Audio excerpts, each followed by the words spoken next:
राधा स्वामी, राधा स्वामी दयाल की दया, राधा स्वामी सहाय। करता था तो क्यों रहिया, अब कर क्यों पछताए। बोवे पेड़ बबूल का, अम्ब कहाँ ते खाए। करम गति टारे नाही टरी, करम गति टारे नाही टरी। मुनि वशिष्ठ से पंडित ज्ञानी, शोध के लगन धरी। करम गति टारे नाही टरी। सीता हरने मरण दशरथ का, वन में विपत परी।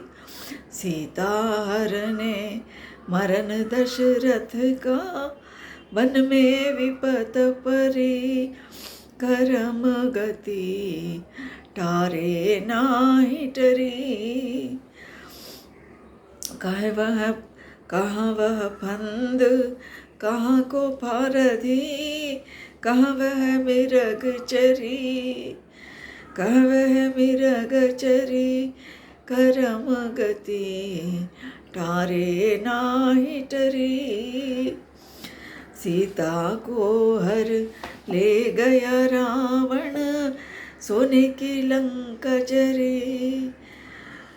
सीता को हर ले गया रावण, सोने की लंका जरी। करम गति टारे नाही टरी। नीच हाथ हरिचंद बिकाने, बलि पाताल धरी। नीच हाथ हरिचंद बिकाने, बलि पाताल धरी।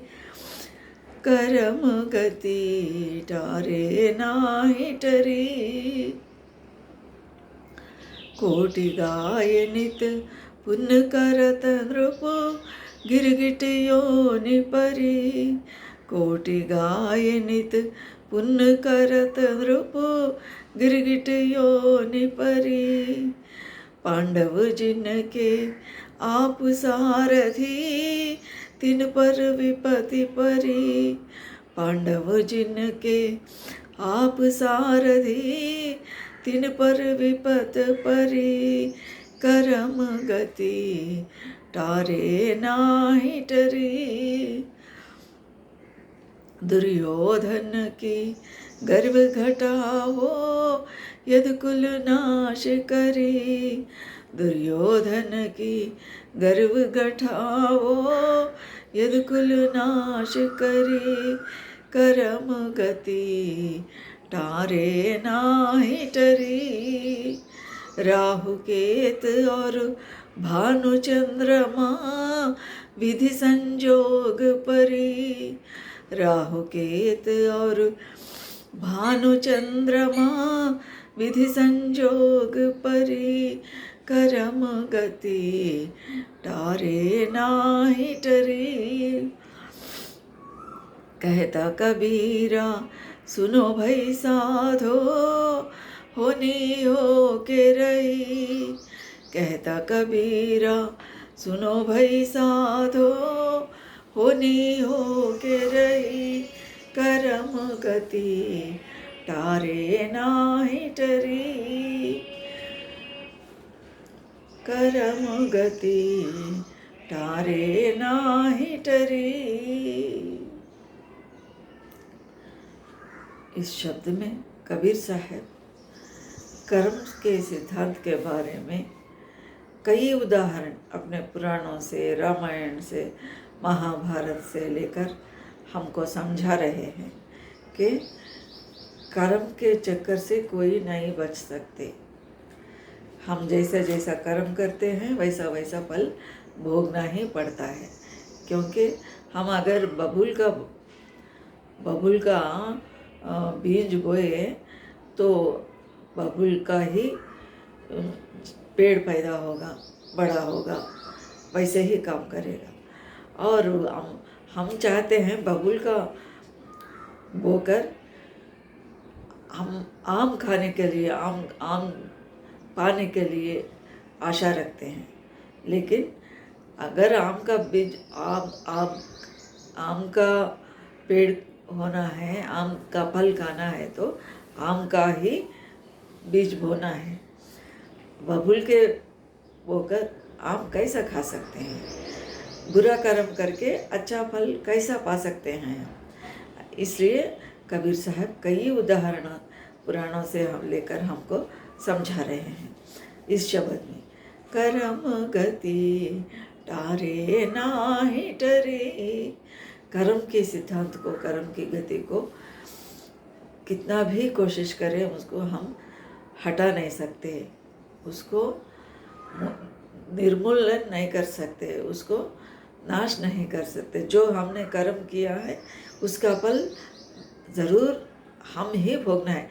जो कर्म किया है, स्वामी जी महाराज भी कहते हैं ना, कर्म जो करेगा तो वही फिर भोगना भरना। हम जैसे कर्म करते हैं वैसा फल पाते हैं। इस चक्कर को कोई भी मिटा नहीं सकते, इसको कोई हटा नहीं सकते। उदाहरण के लिए मुनि वशिष्ठ से पंडित ज्ञानी शोध के लगन धरी।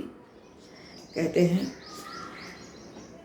सीताराम की विवाह के लिए वशिष्ठ जो वहाँ के गुरु थे, तो उन्होंने सब पंचांग ढूंढ कर अच्छे मुहूर्त निकालना कहकर सभी वेद पंडितों से चर्चा करके एक अद्भुत मुहूर्त का निर्णय किया सीताराम के विवाह के लिए। अगर उस मुहूर्त में, उस समय में शादी हो गया तो वो जीवन में उन लोग कभी भी बिछड़ते नहीं, कभी भी अलग होते नहीं। वैसा मुहूर्त उसने ढूंढ कर निकाला। अच्छा मुहूर्त देखना श्री राम जी के और सीता जी के विवाह के लिए वशिष्ठ महर्षि। लेकिन हुआ क्या, उस मुहूर्त पे एक दो घड़ी हट गया तो क्या उसका नतीजा क्या निकला? जीवन भर तकलीफ कष्ट उठाए, अलग अलग रहना पड़ा, कई साल रहना पड़ा। आखिरी जीवन में पूरा ही अलग हो गया। जैसा सीता माँ गर्भ से थी, तब फिर जंगल को भिजाए गए। भिजाने के बाद फिर राम जी कितना भी कोशिश करें फिर उनको नहीं मिल सके। वो अपनी माँ धरती माँ के गोद में चले गई सीता माँ। ऐसा कर्म को हम कितना भी प्रयत्न किए उसको हटा नहीं सकते। वो उन लोग कितना भी बड़े लोग हो। वो रघुकुल का राजा था दशरथ का लड़का राम। क्या निकला? वनवास जाना पड़ा, कष्ट उठाना पड़ा और जंगल में राक्षसों को मारना पड़ा। इन सब कर्म के फल ही है। क्या कह रहे हैं कबीर साहब? मुनि वशिष्ठ से पंडित ज्ञानी शोध के लगन धरी। कर्म गति टारे नाही टरी। सीता हरण, अब वो वन में जाने के बाद क्या हुआ? सीता हरण मरण दशरथ का, वन में विपत परी। कर्म गति टारे नाही टरी। दशरथ का मरण हो गया है, दशरथ का मृत्यु हो गया है, सीता का अपहरण हो गया है और जंगल में कई विपदाएं आए, उसको सब का सामना करना पड़ा। क्यों? ये सब कर्म के फल ही है। और क्या कह रहे हैं? दशरथ को मृत्यु के गोद में क्यों जाना पड़ा, क्यों मरना पड़ा, क्योंकि शरीर क्यों छोड़ना पड़ा? क्योंकि एक समय में कब दशरथ का राज चल रहा था, इन चारों पुत्र तब नहीं पैदा हुए थे, पैदा नहीं हुए थे, तब क्या एक बार जंगल गए शिकार करने के लिए। वहाँ एक मृग की आवाज़ सुनकर हाथी पानी पी रहा है समझते हैं। दशरथ समझकर बहुत दूर से शब्द भेदी बाण का प्रयोग करते हैं। शब्द सुन के जहाँ से आवाज़ आती है उधर बाण का प्रयोग करते हैं। वहाँ कोई जानवर नहीं रहता, हाथी या हिरण जो भी हो, वहाँ पे कोई भी जानवर नहीं रहता। वहाँ श्रवण ऋषि अपने माता पिता के लिए जो प्यास से तड़प रहे थे, अपने माता पिता, श्रवण ऋषि बहुत माता पिता का सेवा करता है ऋषि, उन्होंने पानी ले रहा था तो वो बाण, दशरथ का बाण उसको लग गया। उसके फल से क्या हुआ, उन्होंने श्रवण ऋषि प्राण त्याग किए, जान चले गया। फिर उसको दशरथ ने पानी का लोटा पात्र पकड़कर श्रवण ऋषि के माता पिता के पास आए और असली विषय जानकर श्रवण ऋषि के माता पिता दशरथ को श्राप दिए। क्या, जैसा हम दोनों बेटे के विरह से बेटे को दूर कर लेके हम कैसा तड़प रहे हैं, मर जा रहे हैं, तुम्हें भी ऐसे ही मौत मिलने दो, कहकर उन लोग अपना जान छोड़ दी।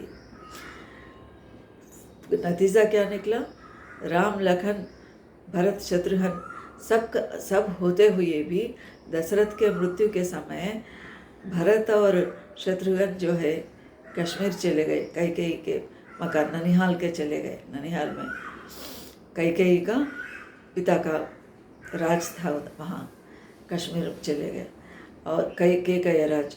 और ये जो है राम लखन भी पास नहीं थे, ये लोग जो है जंगल चले गए, वन में चले गए कैकेयी का आज्ञा पाकर। तो क्या निकला, कर्म से कोई भी नहीं बच सकता।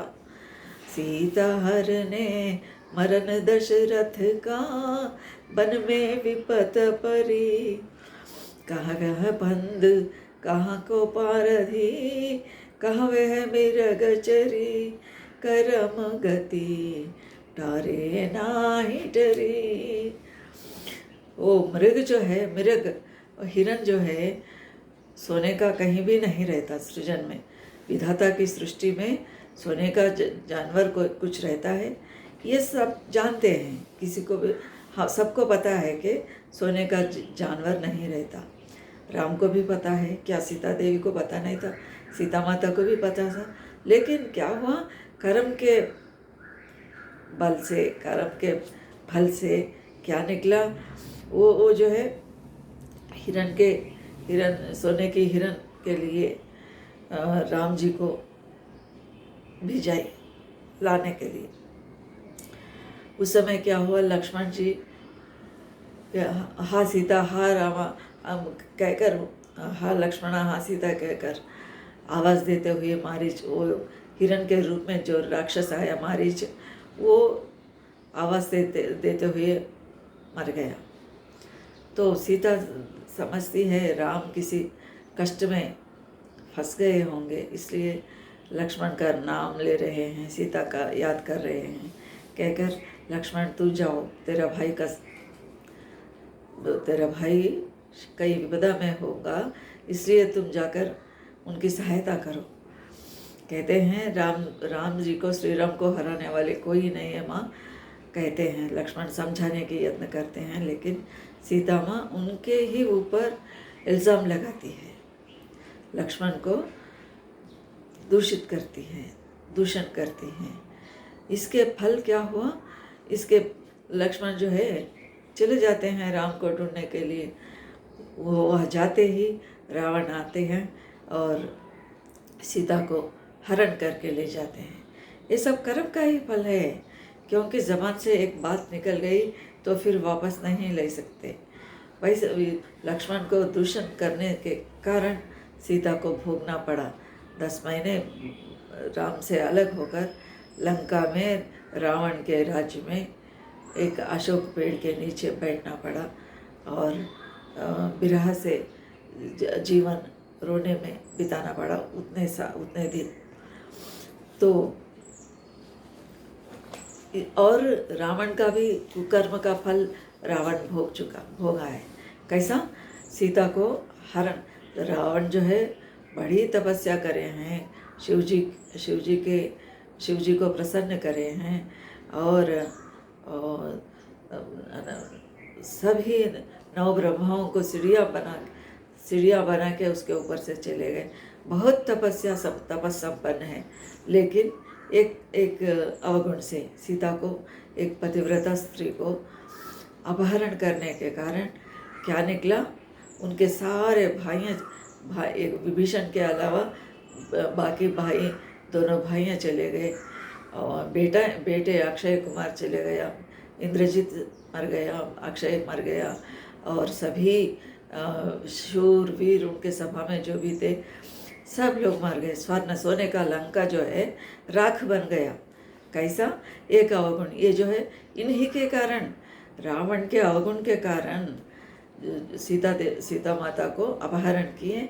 उसका फल भोगते हुए रावण का जान चले गया, रावण मर जाना पड़ा, नाश हो गया उनका स्वर्ण लंका।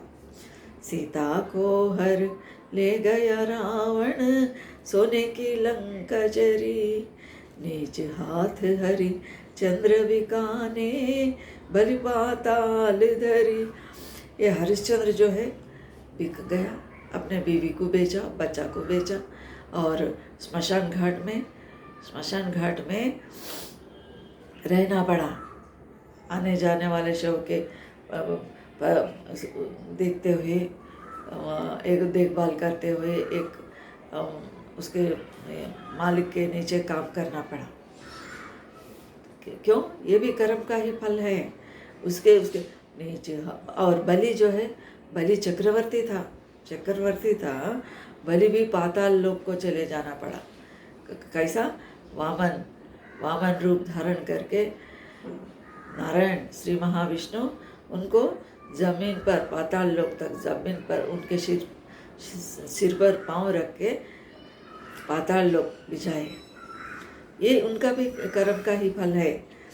और कोटि गाये नित पुण्य करत नृप, गिरगिट योनि पर। एक राजा जो है कोटि गायों को दान दूंगा ब्राह्मण को समझकर एक व्रत लेता है।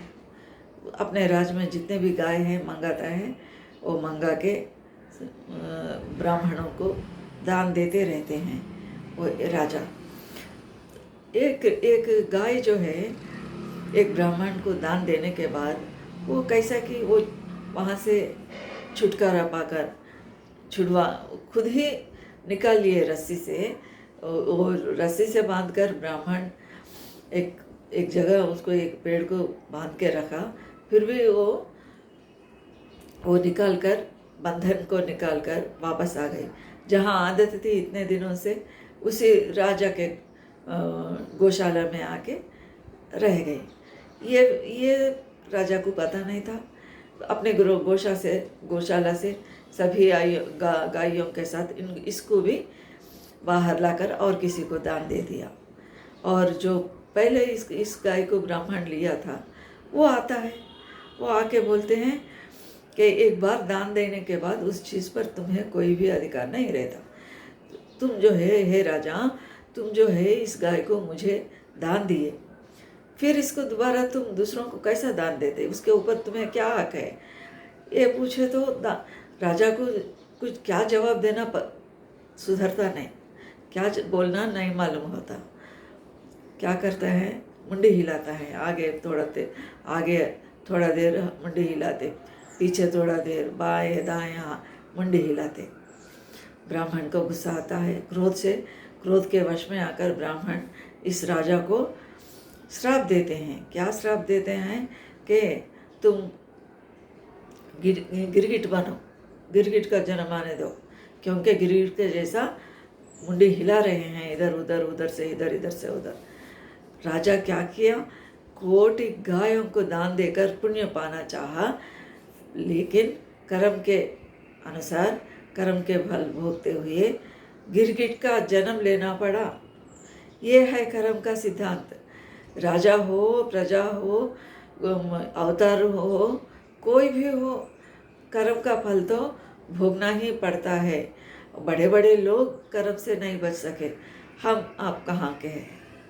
हमको भी भोगना है। इसलिए हमेशा सद्गुरु हमको अच्छे कर्म करने के लिए प्रोत्साहित करते हैं, हाँ, चिताते हैं, जताते हैं, जगाते हैं कि भाई तुम अच्छे कर्म करो, बुरे कर्म मत करो, क्योंकि इसका फल बुरे का बुराई ही निकलेगा। इसलिए अच्छा कर्म करने के लिए हमेशा हम लोगों को गुरुजी सिखाते रहते हैं, शिक्षा देते हैं। पांडव जिनके आप सारथी, तिन पर विपत परी। पांडवों के 5 पांडव है। धृतराष्ट्र, युधिष्ठिर है, धृतराष्ट्र नहीं, युधिष्ठिर, धर्मराज और भीमसेन, अर्जुन, नकुल, सहदेव, इन 5 पांडवों कितना शूर वीर थे। अर्जुन को हराने वाले उस समय में कोई भी नहीं थे, लेकिन क्या हुआ, वो कर्म के अनुसार, कर्म के गति के अनुसार वो 5 पांडवों का और उनको और बड़ी फायदा, उनका बड़ी उपलब्धि, बड़ी आसरा किसका था, भरोसा किसका था? श्री कृष्ण का था, जो अवतरित हुए हैं, अवतार धरकर आए हैं नारायण। उन नारायण जो है, इन नर, अर्जुन नर थे, श्री कृष्ण नारायण थे, नर नारायण दोनों का मित्रता थी और बंधु भी थे। क्या हुआ, वो सारथी बने। श्री कृष्ण जो है अर्जुन के रथ को युद्ध क्षेत्र में, कुरुक्षेत्र में सारथी बने। सारथी बनकर उनके रथ चलाए। 18 दिन युद्ध क्षेत्र में, कुरुक्षेत्र में कौरवों से जब युद्ध हुआ, इन्होंने, और ये रथ सारथी के अलावा हर घड़ी हर क्षण इन लोगों को संभालते रहे कृष्ण, इन लोगों को, क्योंकि वो बुआ होती है कुंती, जो है पांडवों की माँ कुंती श्री कृष्ण को बुआ होती है, वृषभानु के लड़की। इसलिए क्या वृषभानु नहीं, कुंती के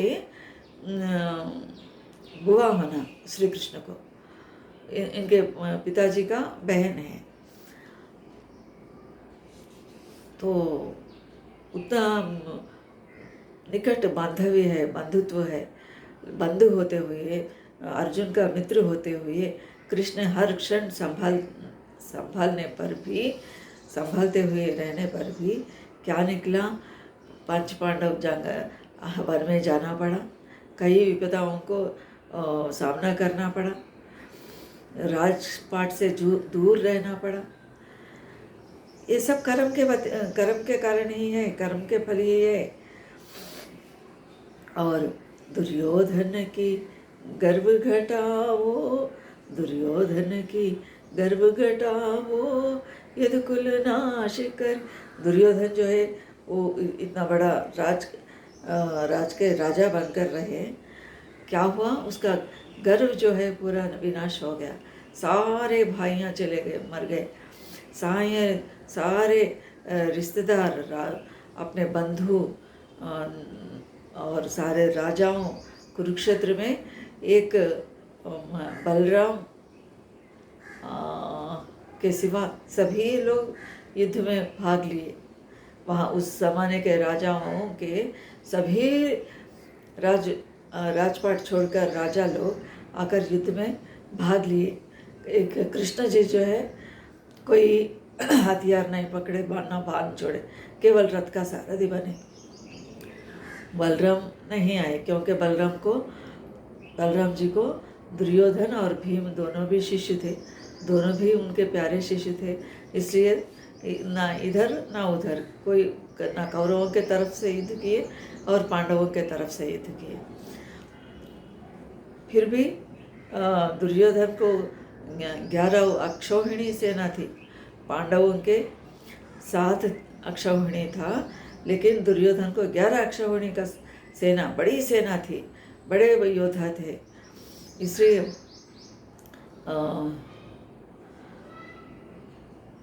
दुर्योधन का युद्ध में दुर्योधन का हार हो गया है, और भाइयों के साथ यह भी जान छोड़ना पड़ा, मर जाना पड़ा दुर्योधन।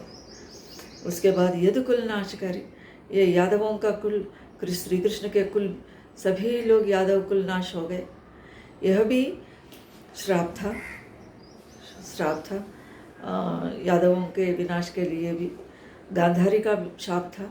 गांधारी जो है कौरवों की माँ, जब युद्ध समाप्त होने के बाद 5 पांडव और श्री कृष्ण आते हैं धृतराष्ट्र के, कौरवों के पिता धृतराष्ट्र और गांधारी के दर्शन करे उनसे, तब गांधारी श्राप दिए, मेरे कौरव वंश को जैसा नाश करने के लिए तुम उन लोगों को प्रोत्साहन किए, पांडवों को समझाए नहीं युद्ध करना कहकर, इसलिए तुम्हारा यादव कुल भी नाश होता, ऐसा गांधारी का श्राप था। और मुनि का भी श्राप था, इसलिए उन लोग पूरा यादव कुल नाश हो गए है। समुद्र में मिल गई, मुसल को तोड़कर पानी में बहा दिए, वो भी एक ऋषि का श्राप था, ऋषियों का। इस कारण पूरा द्वारका सागर में डूब गए। तो श्री कृष्ण उस यादव कुल में जन्म लेने के बाद भी वो कुल नाश होना पड़ा, ये भी कर्म का ही कारण है। और राहु केत और भानु चंद्रमा विधि संजोग परी, और देव और दानव दोनों जो है क्षीर सागर के मंथन करते हैं। उस समय क्या हुआ, अमृत निकला, जब विष निकला, लक्ष्मी निकली, ऐरावत हाथी आया, उच्छेश्रु घोड़ा निकला, ऐसे कई चीज़ आए। और धन्वंतरी औषधि आए, धन्वंतरी निकले, श्री महालक्ष्मी भी उसी में से, सागर में से ही उत्पन्न हुई। सब होने के बाद अमृत निकला, अभी विष निकला, तो महादेव शिव जी अपने गले में धारण किए, नहीं तो वो विष का प्याला जो है सारे ब्रह्मांड को विनाश करने वाली थी। सारी दुनिया को बचाने के लिए शिव जी जो है उस विष को लेकर अपने कंठ में, अगर बीच कंठ से उतर कर पेट में चले गया तो उनका अवतार समाप्त होता है। इसलिए उन्होंने उस विष को अंदर जाने नहीं, पेट के अंदर जाने नहीं दिए, कंठ के नीचे नहीं जाने दिए, और बाहर रहा तो सारे विश्व को विनाश करने वाली थी। इसलिए उसको अपने कंठ में उस विष को रखकर नीलकंठ बन गए, श्रीकंठ बन गए। और अमृत जो निकला उसको देव और दानव, क्योंकि वासुकी नाम वो जो मंथन किए, किससे, इसको रस्सी बनाकर, इस सर्प को रस्सी बनाकर, वासुकी रस्सी को सर्प बनाकर, एक तरफ दानव एक तरफ देवगण पकड़कर मंथन किए, अमृत निकला। तो अमृत को पाने के लिए अगर अमृत पी लिए तो उन लोग हमेशा रहते, उन लोगों के पास मृत्यु पास नहीं आती, हमेशा जीवित रहते। तो वो क्या हुआ, अमृत निकला तो देव और दानवों को सबको बैठ जाते हैं एक जगह, उसको पान करने के लिए महाविष्णु क्या करते हैं, नारायण एक जगन्मोहिनी का रूप धारण करके वो अमृत पात्र को हाथ में लेकर सबको बांटती रहती है। सब वहाँ पे दानव लोग भी बैठते हैं, राक्षस लोग भी बैठते हैं। राक्षसों को इन्होंने अमृत नहीं देते हैं, क्योंकि राक्षसों के कारण विनाश होने वाली है विश्व को, अच्छे लोगों को। इसलिए केवल, और ये जहाँ देखते हैं, ये गौर करके, ये राहु और केतु दोनों राक्षस जो हैं, इसको गौर करके देख के, ये फ़र्क जान के, देवताओं के लाइन में आके, देवताओं के पंक्ति जहाँ बैठी थी वहाँ आके ये दोनों बैठते हैं। सबको बांटते बांटते जगन मोहिनी क्या करती है, विष्णु का अवतार विष्णु जगन मोहिनी के रूप में आकर अमृत बांट रही थी। वो क्या करती है, इन लोगों को भी अमृत देती हैं। ये लोग अमृत पी लेते हैं, राहु और केतु, और वो जल्दी पहचान लेते हैं, अरे बड़ी गलती हो गई, इन दोनों पी लिए, इनको हटाएंगे कहकर फिर उनके ऊपर चक्र चलाते हैं। तो क्या निकला, वो राहु केतु जो है सूर्य और चंद्र इशारा करते हैं, जगनमोहिनी को, विष्णु जी को इशारा करते हैं कि ये दोनों हमारे नहीं है, ये देवता नहीं है कहकर इशारा करते हैं। इस कारण सूरज को और चांद को ये ग्रहण बन के राहु केतु आकाश में सभी इनके साथ ग्रहों के साथ यह भी ग्रह होकर इनको ग्रहण के रूप में ग्रसित करते रहते हैं, राहु और केतु। मतलब क्या हुआ, सूरज और चंद्रमा को भी, सूर्य चंद्र को भी अपना कर्म का फल भोगना पड़ा। विधि के संजोग, विधि